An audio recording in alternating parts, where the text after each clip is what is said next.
Boa tarde a todos. Eu acho que a gente já pode ir começando, já teve mais da metade aí da turma. Nós temos 15 alunos matriculados nessa turma de rede de computadores. Ela é um pouco pequena, né, porque nos últimos semestres a gente meio que vai fazendo uma alternância entre a engenharia da computação e a engenharia elétrica.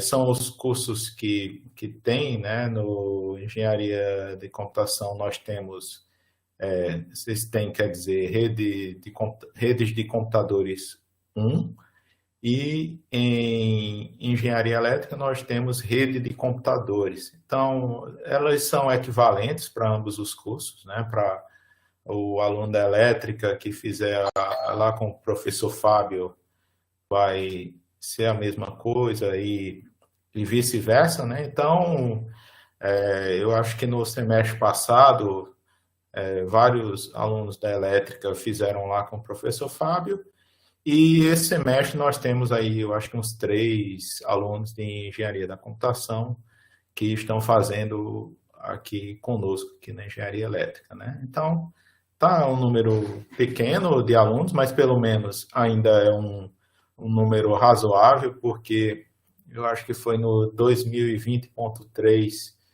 eu lecionei para 3 alunos e no final só ficou um, né? Então era aula para um aluno, e acabou sendo uma espécie de um estudo dirigido, né?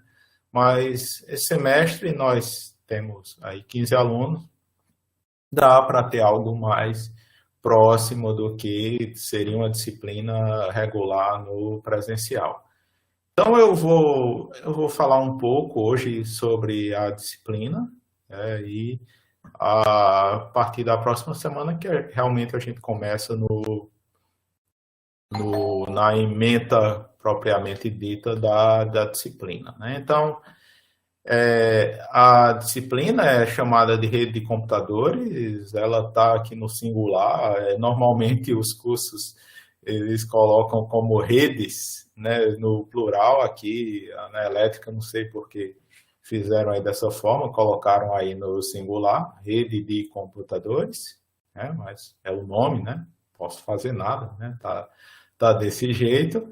O semestre é 2020.2.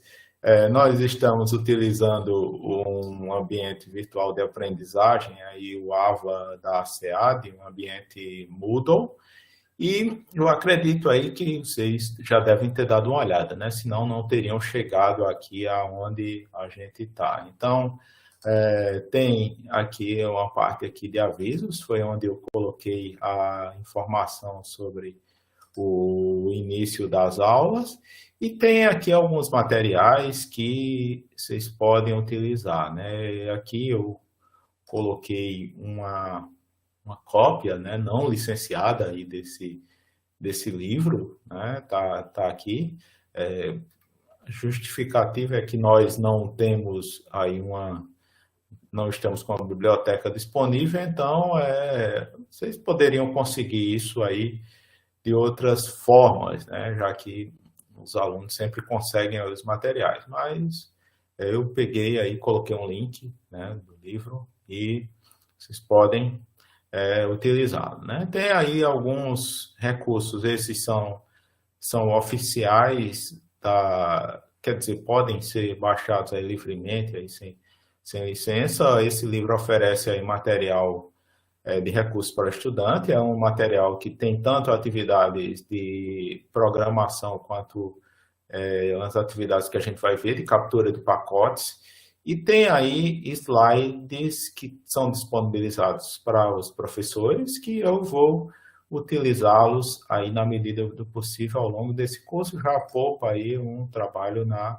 produção de slides, né? Então, esses recursos bibliográficos, coloquei aqui, disponibilizados aí para vocês baixarem. E a gente tem aqui um slide de apresentação da disciplina, que é o que eu vou trabalhar para mostrar para vocês hoje, né? Que é uma ideia mais ou menos de como do que esperar do curso e aí como vai se desenrolar as coisas. Ainda vocês podem notar, os que já fizeram coisas comigo, que aqui ainda não tem muita coisa, comparado, por exemplo, quando eu tenho os cursos tradicionais de análise de sinais e sistemas, princípios de comunicação. A justificativa para vocês é que esse curso eu meio que monto em razão do pessoal que está matriculado, né? Como é uma disciplina, que a gente vai ver que é uma disciplina mais meio como se fosse optativa, mas ainda não é optativa, porque ela está com um componente profissional específico, mas eu não tenho o mesmo nível de exigência que os que fizeram comigo já análise de sinais, sistemas e princípios de comunicação vão observar, né? A análise de sinais e sistemas é uma disciplina que eu exijo bem mais, porque é uma disciplina que os alunos vão precisar para disciplinas como controle, né? Controle, até para o próprio princípio de comunicação também, é necessário uma boa fundamentação, mas esta disciplina aqui, ela tem alguns pré-requisitos na grade, mas você vai ver que uma pessoa até lá do primeiro período, ela poderia cursar essa disciplina e ser aprovada, né? A gente meio que tem pré-requisitos para evitar para posicionar a disciplina propriamente na grade do curso. Não por necessitar, né? É diferente você pegar um cálculo 2 aí, que você precisa do cálculo 1, cálculo 3, pode precisar do cálculo 2, mas essa aqui na elétrica tem lá, eu acho que uns pré-requisitos, microcontroladores, microprocessadores, você realmente não precisa disso aí para cursar essa disciplina. É uma disciplina que é tranquila, né, nesse ponto de vista. Então, eu vou aqui fazer algumas apresentações e depois eu vou interagir um pouco para conhecer um pouco mais vocês e verificar o interesse, né? Já que é uma disciplina que vocês não vão sofrer para passar nela, vai ser razoavelmente tranquila e meio que vai depender de vocês. Se vocês quiserem aí realmente aprender coisas novas, tudo bem, né? Se não, aí, né, vai fazer o que for suficiente aí para ser aprovado e depois você esquece aí do que passou, né? Mas é assim mesmo, né? É tranquilo. Então, eu vou dar uma visão geral da disciplina Rede de Computadores, a versão do 2020.2. Eu sou o professor Edmar José do Nascimento, estou lotado no Colegiado de Engenharia Elétrica e ainda estou como coordenador do curso até o final de outubro, né? É uma das razões aí que vocês podem ter notado, eu tirei férias aí por uns 15 dias, porque eu, como coordenador, eu tenho que ver lá com o meu vice a questão das férias e tinha aí o período de matrícula, que eu estava envolvido nisso e só pude tirar férias depois. Aí pegou algumas semanas já com o semestre iniciado, né? Mas a nossa disciplina, ela tem bastante tempo para isso, tem muito mais tempo do que é necessário, então não vai ter perdas em relação a isso. Bem, então uma das razões aí que motivam essa disciplina é que a gente tem muitas coisas aí que permeiam o ambiente nosso aí de cada dia, que podem não significar alguma coisa para vocês, né? Eu acredito que talvez vocês já tenham se deparado aí com várias dessas siglas.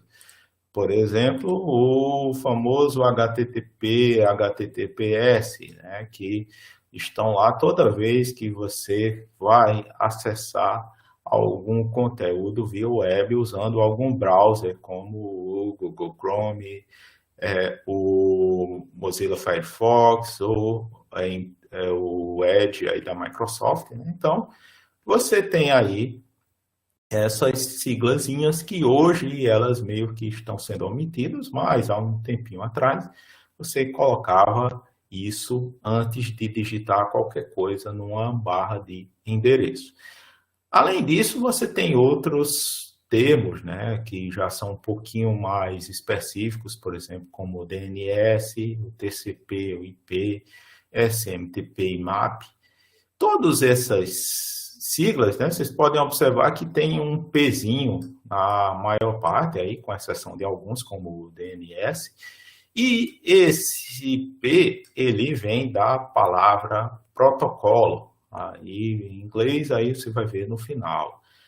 Então, todos esses aí são protocolos de redes, né, protocolos de redes, e é um bocado do tempo aí que a gente dedica à disciplina é dedicado a esses protocolos. Então, a gente tem aí misturado protocolos da camada de aplicação, protocolos da camada de rede e assim por diante. Então, a gente for dizer, né, se essas siglas não significavam nada para vocês antes, agora vocês podem saber que elas significam protocolos de redes. Protocolos, a gente vai ver o que é um protocolo, né, e o que isso significa no contexto. Além disso, a gente tem alguns outros termos, por exemplo, a gente frequentemente se depara com essa sigla IoT, Internet das Coisas, cidades inteligentes. Já temos aqui alguns termos um pouquinho mais específicos, por exemplo, você pega aqui, você vai saber que tem um servidor chamado de Apache quando alguma coisa dá errado. Então, às vezes, você busca alguma informação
pessoal, teve uma falta de energia aqui na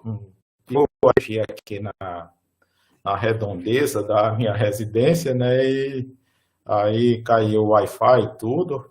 Eu acho que, não sei se, eu acho que as coisas agora foram restabelecidas, né? Eu espero que hoje não está sendo um dia legal, né? De manhã eu tive problemas aí de conexão e hoje à tarde agora deu um estourazinho, né, não sei se teve alguma coisa aí que caiu, né? Mas pelo visto, pelo menos foi restabelecida aí parcialmente. Então, se por acaso aí cair de novo, você já sabe aí o que é, né? Acredito agora que vocês devem estar possivelmente aí me ouvindo, né? Vamos ver o que é que dá.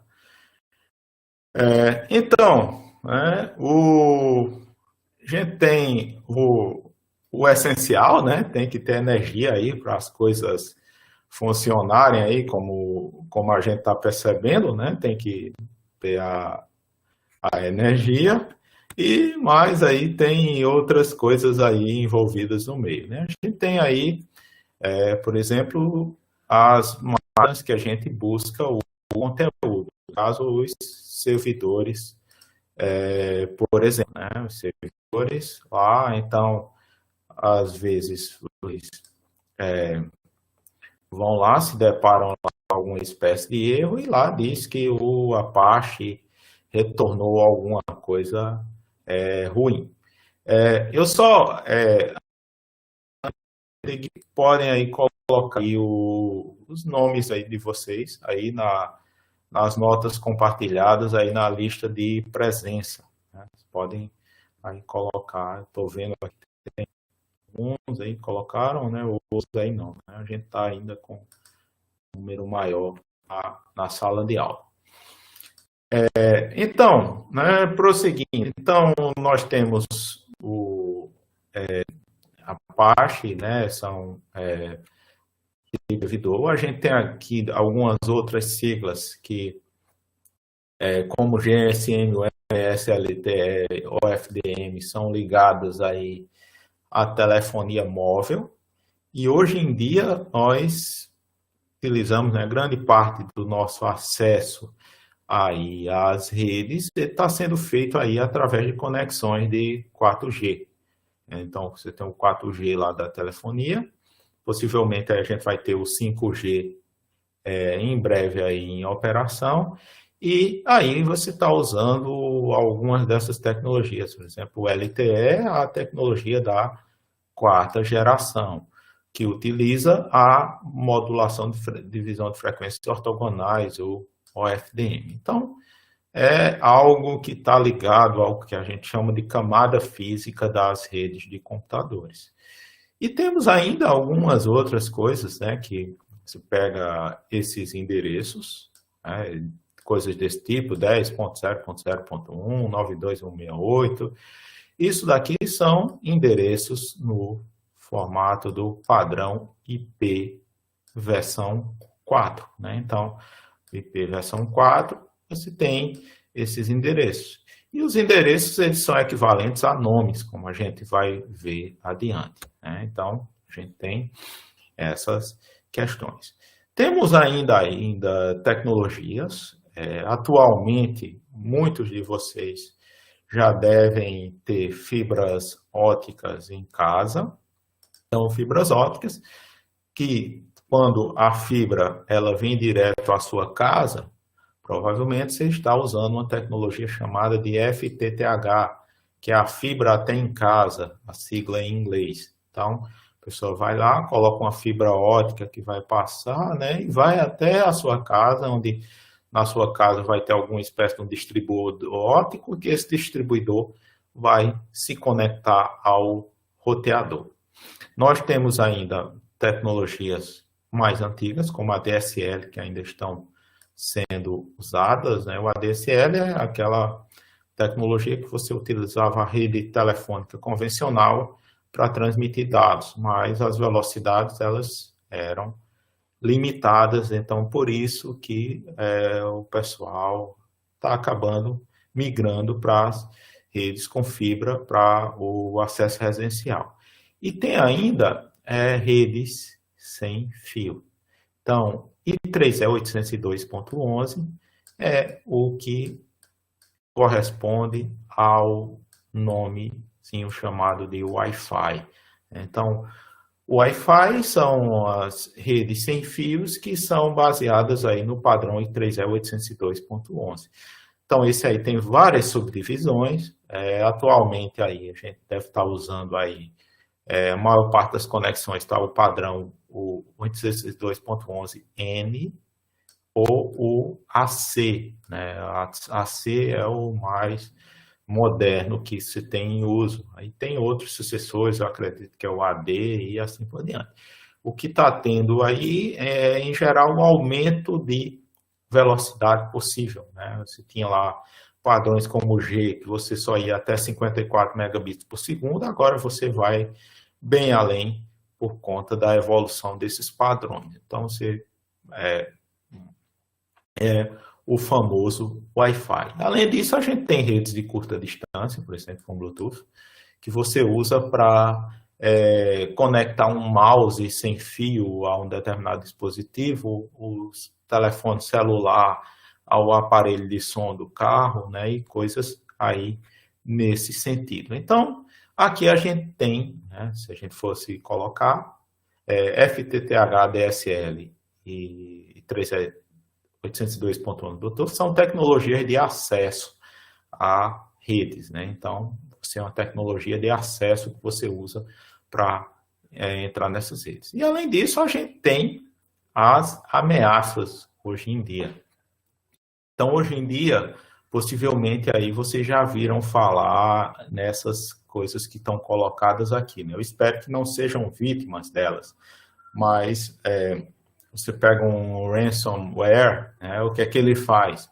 Ele criptografa os seus arquivos, tornando inacessíveis, e normalmente o pessoal pede um resgate aí por esses arquivos. Então, isso aí para alguém, um indivíduo, pode não ser muito problema, né? Mas para corporações isso pode gerar um problema gigantesco. A gente já teve isso aí com gigantes mundiais, como a Garmin, que fabrica aqueles relógios e GPS, que a rede da Garmin ela ficou inacessível aí por, eu acho que umas 2 semanas, por conta que criptografaram os arquivos dele, né? Invadiram. E eu não sei, né? Provavelmente eles talvez tenham que ter pago aí o resgate aí para os meliantes, para reaver o acesso a essas informações. Então, isso aí pode dar problema, né? Com prefeituras que têm aí dependentes aí dos seus arquivos, né? E tudo isso aí complica um pouco mais as coisas. Então, a gente tem ataques e a gente tem as tecnologias de proteção. Então, possivelmente aí, vocês já acessam aí as suas redes sem fio, né, usando alguma tecnologia tipo essa, como um WPA, por exemplo. O que é que o WPA é? É uma tecnologia de criptografia. Você esconde a informação de alguém que não é para ter o acesso.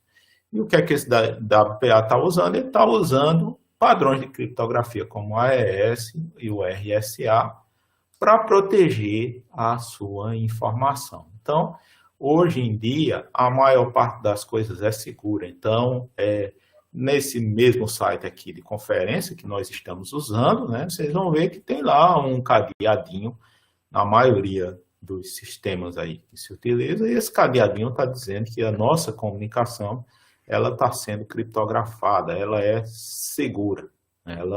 Se alguém tentar interceptar, por exemplo, uma pessoa pegar e fizer uma escuta no cabo que está saindo da minha residência ou estiver interceptando lá um roteador, ele não vai conseguir ter acesso à nossa informação, ao que a gente está trocando nessa conversa. Né? Então, Isso hoje em dia é muito importante, a maior parte das coisas estão migrando para esse nível de segurança. Antigamente não, né? Você pegava e não usava segurança, você usava o HTTP, não usava o HTTPS, mas hoje em dia as coisas não estão para brincadeira, né? Os ataques eles estão cada vez mais sofisticados e é necessário se defender disso, né? Então é algo aí muito importante nesse sentido.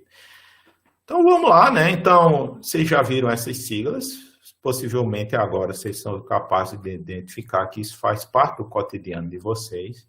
Então, é algo que não dá para fugir, né? Quando a gente tinha uma universidade que podia participar lá presencialmente, vocês se conectavam lá à rede Wi-Fi lá do campus de Juazeiro, por exemplo, né? Então, você usava para o trabalho de vocês como estudantes, né? Até para o lazer, né? Tem gente que fica lá pelos corredores, né? E é o que a gente faz, né? No nosso dia a dia todinho, né? Você acorda de manhã, já vai checar lá o seu celular e tá se conectando aí a uma rede de computadores, né? Porque celular sem rede não tem utilidade nenhuma hoje em dia. Então, um engenheiro eletricista ou um engenheiro do que for, né, ele não vai poder fugir das redes, porque as redes elas são ferramentas de trabalho.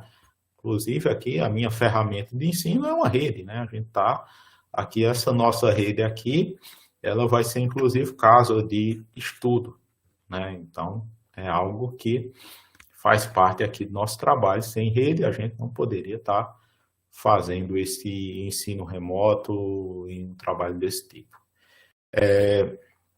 O que é que a gente tem mais? Então, na vida pessoal, nossos dados estão por todo lugar. Só o que a gente tem hoje em dia são instrumentos que coletam nossos dados. Então, toda vez que a gente navega ou interage com a rede social, nós estamos fornecendo dados. E isso é bem assustador, porque você tem aí perfis completos seus por conta dessa coleta de dados. Então, o que é que a gente precisa realmente saber de redes aí para a gente for pegar, né? Então, um engenheiro, ele não vai precisar saber tudo, né, sobre os equipamentos que a gente tem, as cores de um cabeamento de rede, né, os padrões específicos, mas ele vai ter que saber mais do que um cidadão comum, um simples usuário, né? Quando você quer saber algo mais sobre um determinado equipamento, você obtém uma certificação de equipamentos, assim como você tem aí para vários produtos, né? Você que às vezes faz uma certificação da NR10, de uma norma lá que você precisa lá para prestar serviço e adequar os padrões. A mesma coisa é com rede. Você tem certificações da Microsoft, certificações da Cisco, várias empresas oferecem esses cursos, normalmente são pagos, e aí você tem habilitações para trabalhar com aqueles equipamentos específicos. Em geral, é um investimento, né? Você investe aqui dali na sua carreira e vai obter algum retorno aí prestando serviço. Mas aqui o que é que a gente está interessado? A gente está interessado em saber um pouco mais do que um usuário convencional. Então, eu não sei aqui, né? Mas a gente poderia até vou fazer aqui vou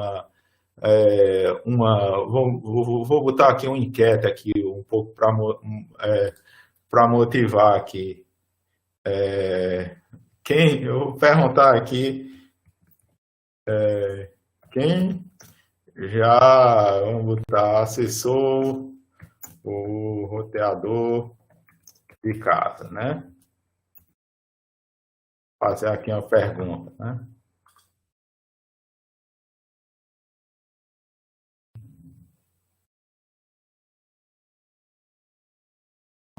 Deixa eu ver.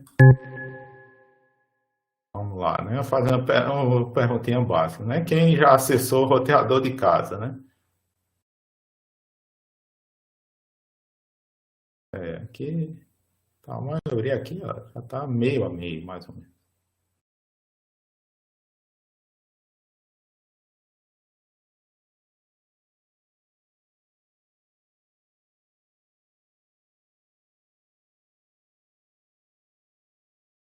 Então, aqui já tem algumas pessoas aí que fizeram, né? O que é um roteador? Normalmente, tu vai ver isso aí ao longo do curso, mas, vou pegar aqui, publicar aqui o enquete, 10.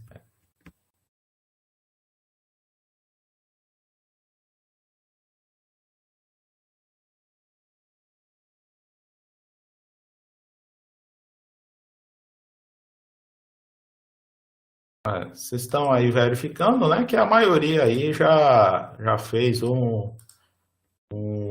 já acessou o roteador, né? Então, o que é que é o acesso aí ao roteador? Então, imagina aí que você tem algum problema em casa aí, você tem uma internet Wi-Fi em casa que está sendo distribuída a vários dispositivos, né? Então, você quer verificar se tem aí alguma coisa de errado. Então, normalmente você tem endereços padrões. Então, a gente for pegar aqui, eu vou pegar aqui no meu caso aqui de casa, né? Inclusive eu estava olhando aqui exatamente porque faltou energia. Então, a gente tem aqui um modelo TP-Link. Vou ver aqui se tem alguma coisa, vamos ver, configuração rápida, né? Então, eu vou entrar nesse roteador, normalmente ele tem um endereço base aqui, vocês estão vendo, aqui na tela não vai aparecer, mas é algo aqui tipo 192.168.0.1, que a gente coloca numa barra de endereço. Então eu vou aqui entrar, e aqui a gente tem várias informações, né? Você tem, por exemplo, a rede sem fio, que está usando o modo misto. A minha rede ela é identificada aqui como Nascimento 2. Os padrões aqui do 802.11 tem tanto o B, o G e o N, então ela pode operar até com esses 3 padrões. O canal de Wi-Fi utilizado atualmente é o canal 5. Tem aqui endereço MAC do dispositivo e aqui algumas outras informações que a gente pode pegar. Então, tem informações aqui que nós vamos ver que são interessantes, como, por exemplo, o endereço IP que está sendo atribuído, o DNS, servidor DNS. Isso aqui costuma ser uma fonte de problemas. Você pode, né, mexer aqui num bocado de coisa, as configurações de rede sem fio, colocar senha, colocar restrições. Aqui, se for pegar aqui no DHCP, eu posso ver aqui a lista de clientes que estão conectados à minha rede. Então, tem várias coisas que eu posso fazer e que vão tanto, de certa forma, eu posso resolver os problemas que estão ocorrendo na minha rede, quanto eu posso verificar aí se tem intrusos aí, fazer algum tipo de proteção. Então, eu digo uma coisa, pelo menos, às vezes essas coisas servem para a gente, de certa forma, lidar melhor com o povo do telemarketing, né? Às vezes aquele pessoal, a gente tem um problema na rede em casa, vai ligar para o pessoal consertar e o pessoal começa com aquela receita de bolo, mandando fazer umas coisas que a gente sabe que não vai levar a lugar nenhum, né? No final das contas, ele manda você reiniciar tudo, desligar de novo, não sei o que, como se tivesse uma esperança dessas coisas melhorarem, né? E quando as coisas não seguem aqui com esses padrões, normalmente aí você tem um problema maior. Então, é interessante a gente dar uma olhada. e verificar como essas coisas funcionam. Então, tem aí o roteador, né? Por exemplo. O que é que a gente tem mais? Deixa eu pegar aqui.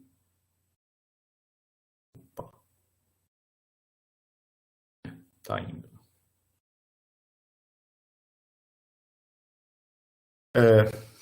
Então, nós temos que ter uma visão geral de como as redes funcionam, né? Quais são os riscos a que estamos expostos e o retorno, né, que elas podem dar para as nossas organizações onde a gente trabalha. Às vezes é interessante fazer um investimento aí, melhorar equipamentos, porque aquilo dali vai se traduzir em lucros, né? E hoje em dia os engenheiros eles podem propor soluções inovadoras usando a base de conhecimentos adquiridos e inovar aí de alguma forma.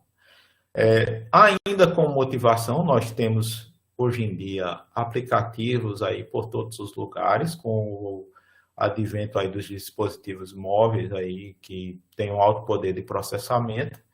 E uma coisa que eu digo para vocês, né? Às vezes isso aqui é muito válido para o pessoal da engenharia elétrica, que ia caindo aqui.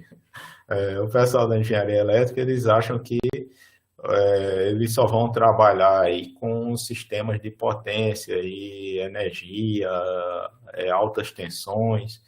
E, na realidade, às vezes, você vai trabalhar com uma coisa totalmente diferente. Eu tenho vários colegas da época de graduação que fizeram os seus mestrados, doutorados em ciências da computação e que foram trabalhar em áreas totalmente diferentes daquelas da formação. Então, é importante você ampliar o seu nível de conhecimento, né? E pode ser algo divertido, né? Eu acho que é sempre importante a gente ter isso em mente aí na hora de aprender. Não aprender como uma obrigação, mas aprender por achar bom, gostar de estudar. É aquela mesma coisa que a gente tem nas Olimpíadas, né? As Olimpíadas, o pessoal diz aí, tem lá vários atletas que dizem que estavam se divertindo lá, eles não se sentiam pressionados aí em ter as suas medalhas. Então, a mesma coisa aí com o ensino, com o aprendizado aí, que aprender é algo bom, a gente amplia a nossa visão de mundo. Então, após essa motivação, a gente tem uma ementa a seguir. A ementa desse curso é um pouco antiga, é meio como se fosse algo anos 90, 1990. Se pegar um livro dessa época, você vai ver que está um pouco nessa linha. Mas essas coisas elas podem ser adaptadas à nossa modernidade e nós fazemos a adaptação baseada no que a gente tem hoje.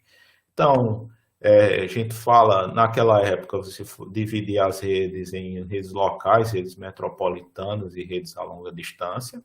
Isso aí está na nossa ementa.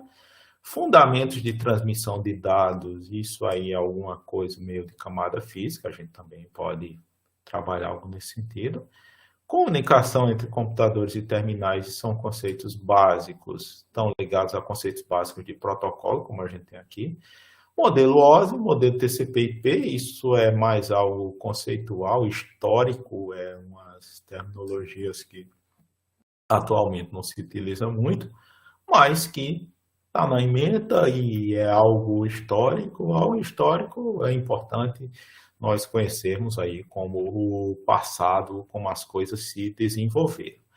E aí a gente tem as tecnologias de redes digitais, todas as redes hoje em dia são redes digitais. Eu desconheço a existência de redes analógicas para transmissão de dados atualmente, né? Mas é a ementa. Redes de alta velocidade, velocidade é algo relativo, então alta velocidade há 10 anos é muito diferente da alta velocidade de hoje em dia. Hoje em dia você tem testes de transmissões a 300 terabits por segundo com fibra ótica, né? Então, for pegar uma alta, eu não sei o que a gente classificaria isso, era uma altíssima velocidade ou velocidade top, né? Deve ter algum significado para isso. Mas, de qualquer forma, a ementa tem esse termo aí, né? Interconexão de redes é algo que depende muito da tecnologia que estiver trabalhando, e a segurança também é algo que se pode abordar. Então, como vocês podem ver, é uma ementa um pouco estranha, mas está lá no PPC da Engenharia Elétrica, e o que eu faço, mais ou menos, é pegar um pouco essas ideias aí e montar algo de acordo com o que a gente tem hoje em dia. Então, os livros que se utilizam em redes, a gente tem um clássico, que é o livro do Tannenbaum, um dos primeiros livros aí fundamentados nessa linha de redes. Esse livro, acho que tem uma versão meio antiga na biblioteca. Ele é um livro que conversa muito. Você vai conversar à vontade lá para dizer bem pouquinha coisa.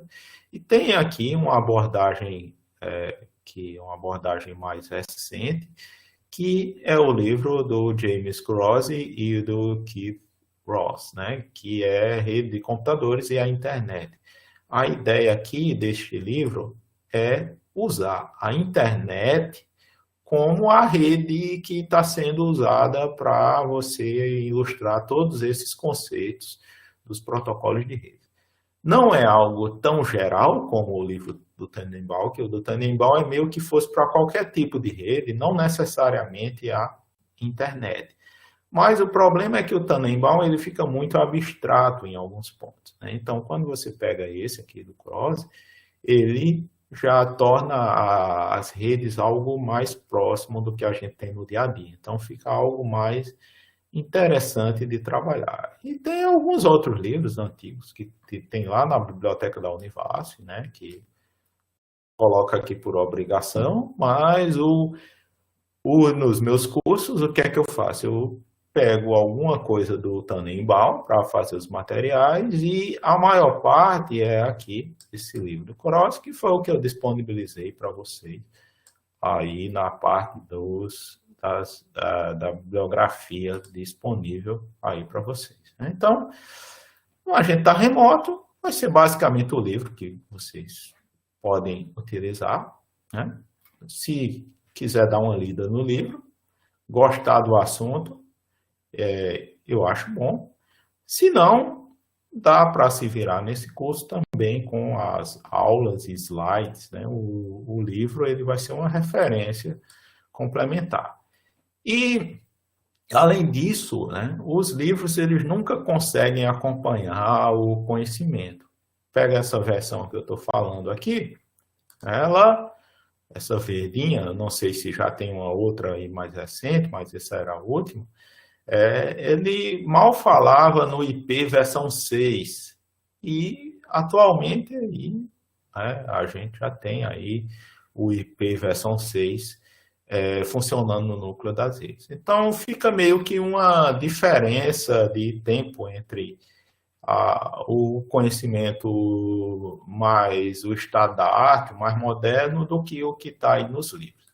Então, por essas razões, eu utilizo bastante artigos da Wikipedia, e principalmente o que está em inglês. Os artigos em português, eles são muito resumidos, às vezes você não tem a descrição completa, mas tem artigos em inglês que são muito bons, que ele é como se fosse um manual. Se você pegasse e imprimisse aquilo tudo dali e juntasse no livro, você tem mais conhecimento até do que você tem num livro desses aí, livro-texto. Além disso, vai ter também vídeos de autoria pessoal meu aí, né? Essas aulas aí que nós estamos tendo, essas aulas síncronas, elas estão sendo transmitidas aí para o YouTube, e eu faço a edição depois e disponibilizo para vocês aí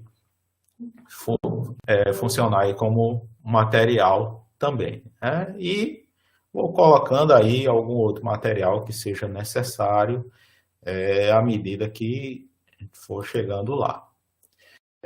Em termos de avaliação, aqui eu não vou fazer provas aí com vocês.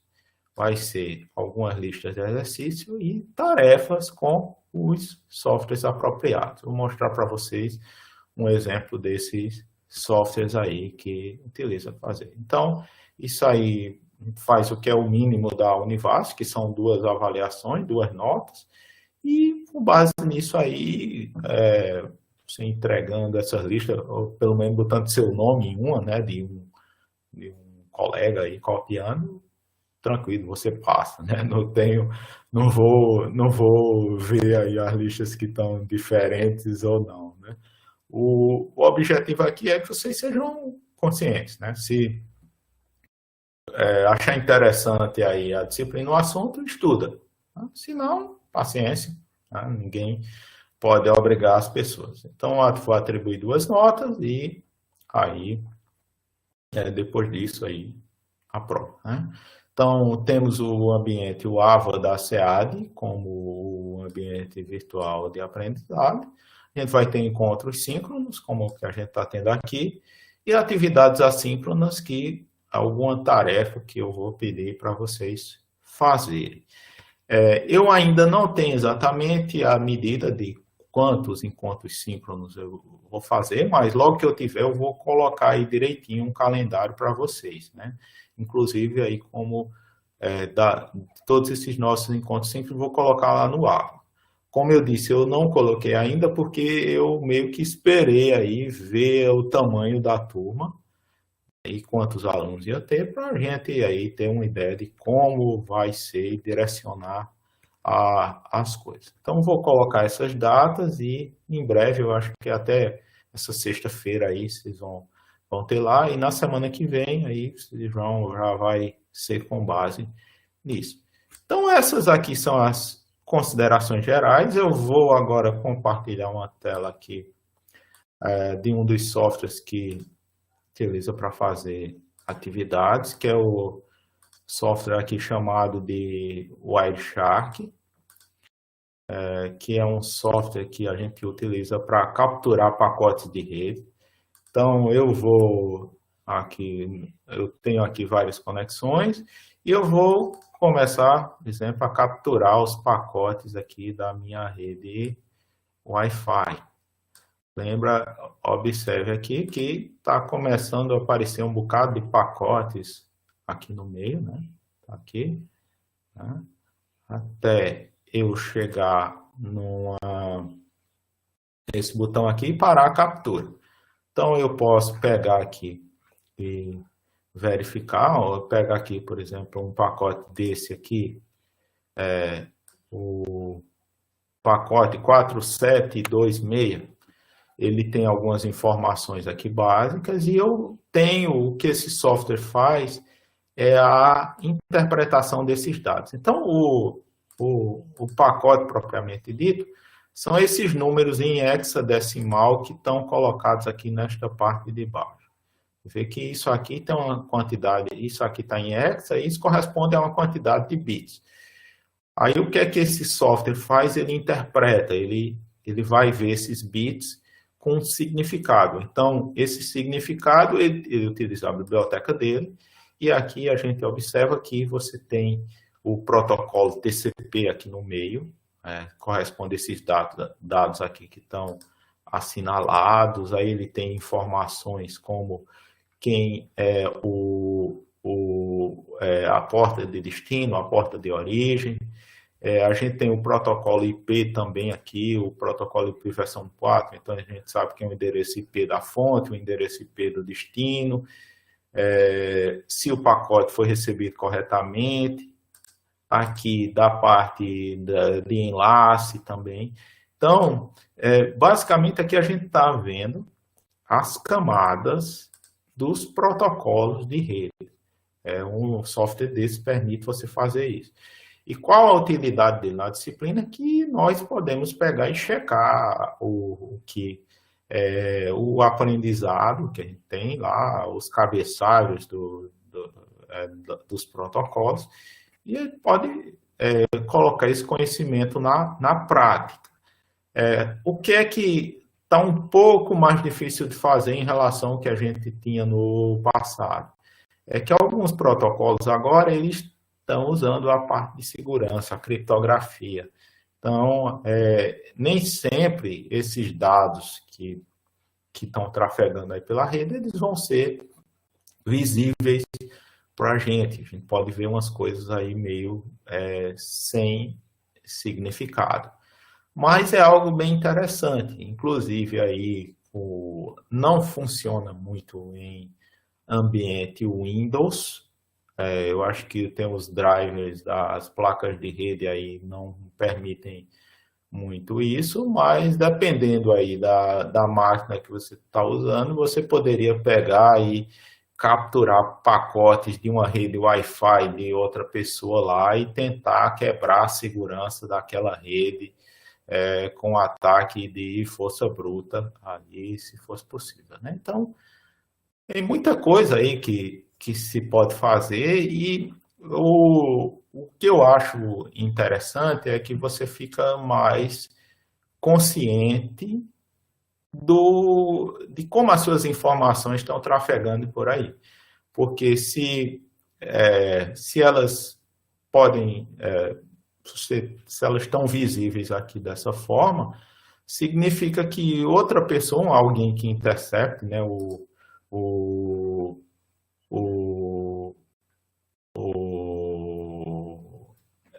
que intercepte esses pacotes podem ter acesso. A Sabrina perguntou aqui do Patch Tracer. Olha, eu vou ser sincero aí com você. Eu não conheço aí o Patch Tracer aí. Mas pode ver aí, pode pensar aí na utilização dele, né? Inclusive nós temos aí a contribuição importante aí dos colegas aí de engenharia da computação que pode pegar e pode utilizar esse patch aí. O que é que ele faz, Sabrina?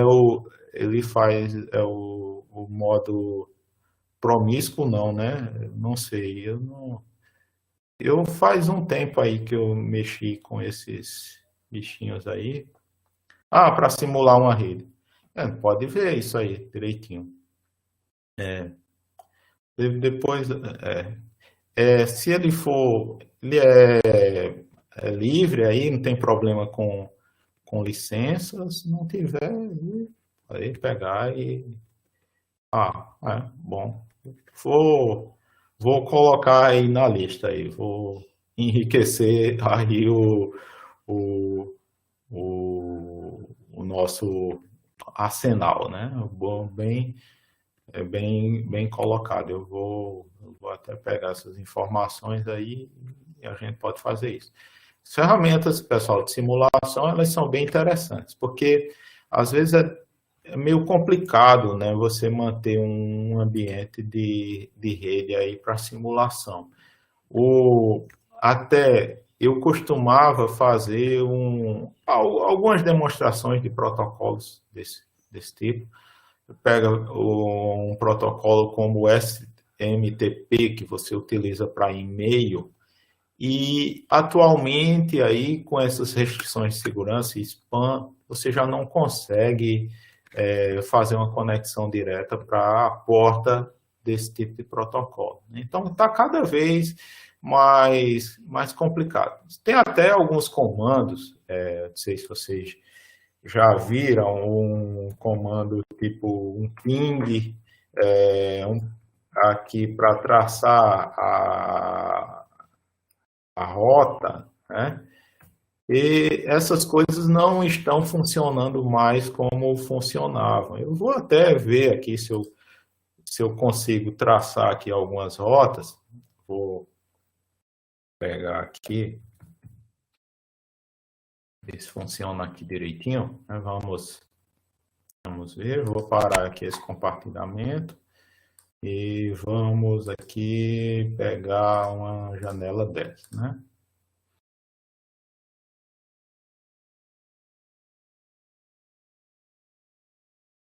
Então, o que é que acontecia? Antigamente a gente tinha ferramentas Pessoal, você queria saber se alguma coisa está funcionando direitinho. Então, eu pegar aqui, eu vou ver aqui na minha rede a impressora. Eu vou pegar aqui a impressora. Aí, a impressora, eu vou dar um comando ping e vou pegar aqui o IP dela, né?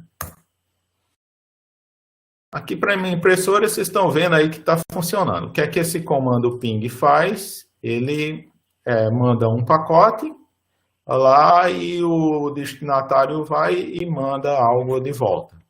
E baseado nisso aí, você consegue ver aqui que ele mandou 4 pacotes e os 4 foram recebidos e foram devolvidos aí. Você consegue estabelecer um tempo, né? Então levou 6 milissegundos, depois 8, 9 e 6. Então você teria um tempo médio que deve estar entre 7 milissegundos mais ou menos, que leva para informação sair daqui dessa minha máquina, ir até a minha impressora e voltar. Se por acaso você tiver perdas aí em algum desses pacotes, isso aqui é sinal de que alguma coisa está errada. Você também tem eu acho que, eu não sei se é 3CRT, o Windows aí, que eu poderia traçar uma rota. Então, eu posso usar aqui o endereço IP e poderia usar aqui alguma coisa no DNS. Então, imagina aqui que eu vou colocar para Univasf, né? Ver se funciona. Eu quero traçar a rota até a Univasf. Univasf, pelo visto, tem um IP aqui, o 200.133.3.252, mas vocês veem que a coisa aparentemente não está funcionando muito, não, até que está indo. Ele vai por etapas. Primeiro, a rota foi até o meu roteador, 192.168.0.1 é o meu roteador. Depois já tem um outro roteador, um outro e assim por diante. Aqui vocês estão vendo que a pessoa está no meio da rede da JR Telecom. E depois eu ainda estou no meio dessas redes. Cheguei algo até provavelmente em Recife, né? Aí entramos aqui no backbone da RNP, da Rede Nacional de Pesquisa, e aqui pelo endereço a gente está chegando perto aqui da Univasf, né? Essa parte final da rota é que eu acho que não está bem colocada, né? Então, um comando desse aqui é interessante porque você está vendo a quantidade de saltos que leva para você chegar no destino. Então, isso aqui são todos os roteadores que estão no meio que estão fazendo a minha informação passar por ele. E eu acho que a partir daqui não vai mais, então eu vou interromper aqui, né? Mas a tendência é que algo em torno de 15 saltos eu conseguiria chegar no destino. O que é que a gente está fazendo aqui? A gente está usando um comando que ele está usando o protocolo ICMP, é um protocolo da camada de rede que é usado para diagnóstico aí de eventuais problemas que nós temos aí nas redes. Então, você usa um pacote lá com o tempo de vida, ele vai decrementando, e, quer dizer, incrementando aí, e à medida disso aí você consegue traçar a rota aí da origem até o destino.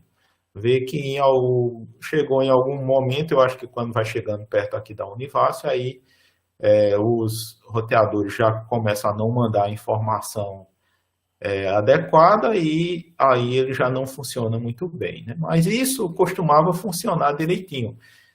Mas, hoje em dia, como você tem vários desses ataques, que principalmente de negação de serviço, que você faz com que sobrecarregue aí uma determinada máquina, que essas máquinas elas têm proteções que às vezes impedem que esses protocolos funcionem. Então, por isso que às vezes é interessante você ter um ambiente de rede para simular essas coisas, porque o mundo real, né, ele pode não permitir que a gente faça essas simulações dos protocolos que nós conhecemos, né? Então, eu vou dar uma olhada aí nesse Patch Tracer, né?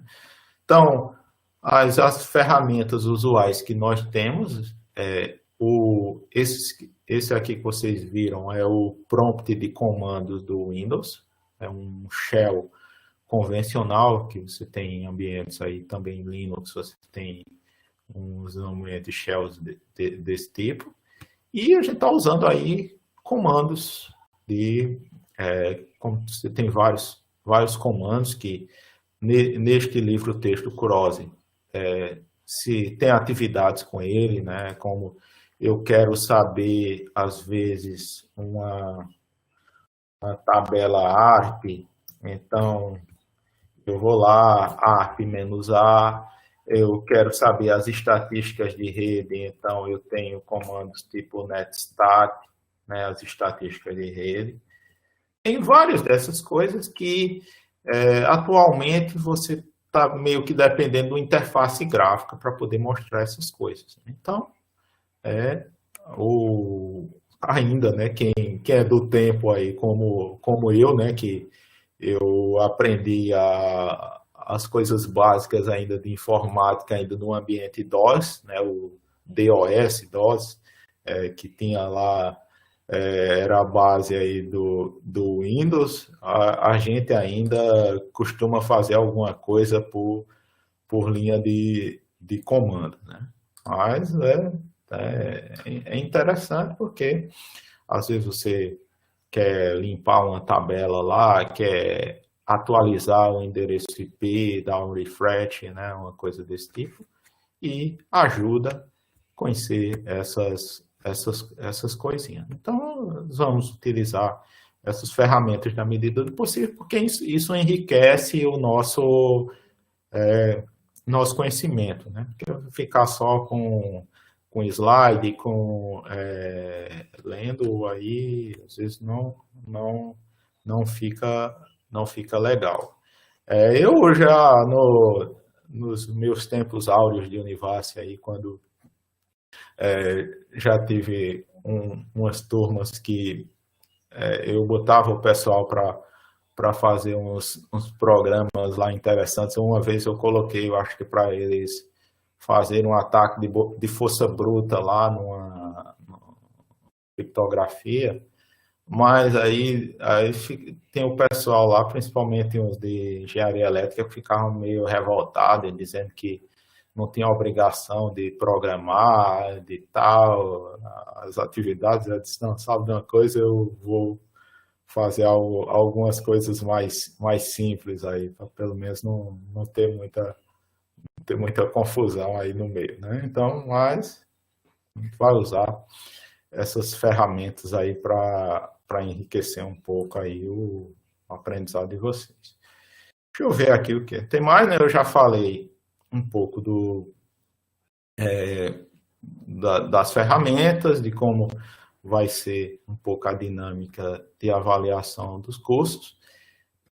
Na semana que vem, eu vou ver a data, se a gente vai fazer aula na segunda também, ou só vai ter uma aula síncrona na quarta. Eu acho que 2 aulas síncronas na semana é muita coisa. Mas isso aí eu vou colocar para vocês direitinho. Mas nós vamos começar com a parte dos meios físicos de transmissão. Então, eu vou falar um pouco aí sobre algumas questões fundamentais, a relação entre largura de banda e velocidade de transmissão, a latência dos meios, né? Porque um satélite é um meio de transmissão que que demora muito tempo aí, porque é que uma fibra ótica é algo que você tem é mais rápido aí a transmissão, né? Essas coisas todas a gente vai começar por isso, essa parte inicial, essa ideia dos meios físicos de transmissão. Aí depois que a gente passar por essa parte dos meios físicos de transmissão, a gente vai seguindo as várias camadas lá que tem lá no livro do Kurose. Começa aí com a abordagem lá top-down, de cima para baixo, então vai lá com as camadas de aplicação, transporte, redes e sempre selecionando algo mais essencial, né? Porque eu não vou pegar aqui tudo, né? Às vezes é muita coisa e a ideia aqui é dar uma visão mais geral nesse curso, não é for pegando, não vou certificar vocês em produtos, até porque eu também não sou esse especialista em redes todas, né? A minha formação é formação em telecomunicações. Eu tenho aí alguns, eu diria, dessa parte desse assunto aqui do curso, eu sou um especialista maior na parte de criptografia. Eu trabalhei com isso no meu doutorado. No mestrado, eu trabalhei também com redes, mais ligado à parte de controle. Então, controle em rede, um pouco disso aí, né? E graduação, a gente vê alguma coisinha assim. E o mais que eu conheço é me capacitando. Eu já fiz alguns cursos online aí de plataformas internacionais aí como Coursera, edX, e eu fiz aí alguns cursos aí na linha de redes que é sempre importante estar fazendo, que vai enriquecendo um pouco, né? E aí eu acho, na minha época de graduação, fiz algumas montagens, cabeamentos e coisas do gênero, mas isso aí já faz muito tempo, né? Já faz mais de 20 anos e as coisas mudaram um pouco, né? Mas a ideia é essa, ficar sempre atualizado, que vai mudando a tecnologia, mas a gente ainda sabe para que serve e uma ideia nesse sentido, né? Às vezes chega um técnico na sua casa, né? Ele está fazendo aquelas coisas e ele nem sabe por que está fazendo, ele está medindo lá ele chega lá e diz, ó, tem que estar aqui não sei quantos dBm a razão sinal ruído. Tá? Ele não sabe, ele não vai saber quantos dBs por quilômetro tem a atenuação de uma fibra ótica, né? Ou um conector aí, quanto de luz ele perde. Essas coisas aí que são algo mais de engenharia do pessoal de planejamento. Ele simplesmente vai lá e implementa, se estiver dentro dos parâmetros, ele está tudo ok, se não, eu acho que a alternativa que ele faz é ligar para a central e talvez pedir para os caras investigarem o que é que está acontecendo. Então, eu acho que eu não tenho muita coisa mais para falar nessa aula de hoje. Eu vou colocar essas informações aí para vocês direitinho, de quando vai ser a nossa próxima aula, né? Devo colocar aqui até o final da semana aí no ambiente, já vou preparar. Se vocês tiverem alguma questão, podem aí colocar para mim que eu vou tentar responder, né? Não garanto, né? Mas eu espero, né, sinceramente aí que seja interessante aí a disciplina, né? Porque às vezes as pessoas realmente estão tão atarefadas com coisas para fazer que não fazem as coisas muito com o prazer, né? Meio por obrigação. Mas aí vocês estão com a turma menor, né? Acho que estava o professor Fábio da computação que deve ter ficado com o semestre passado com quase uns 50 alunos, né? Ficou com um monte aí, como ele pegou e e passou o povo passou para frente, né? Então a gente tem uma do que pegar aqui, né? Tem, deixa eu ver aqui. Vai ser tranquilo, pessoal, a disciplina aí. Podem ficar tranquilos. Então, eu vou colocar a gravação dessa aula de hoje. Acho que tá aqui, basicamente, deixa eu olhar aqui, deve ter faltado um ou dois, né? Aqui tem cadê o... Não está o Peixoto. Peixoto, não, aqui. Não, tá não. É um colega aí já de tempos atrás aí. Eu acho que já tá. A maioria aqui. Teve alguns aqui que tiveram comigo em algumas outras disciplinas, né? Alguns novatos. Vamos lá. Então, pessoal, tenham aí um bom resto de dia, né? E fiquem ligados aí no AVA, que eu vou colocando aí as informações para vocês e a gente se encontra aí na próxima semana, no dia que eu colocar, e até mais, pessoal.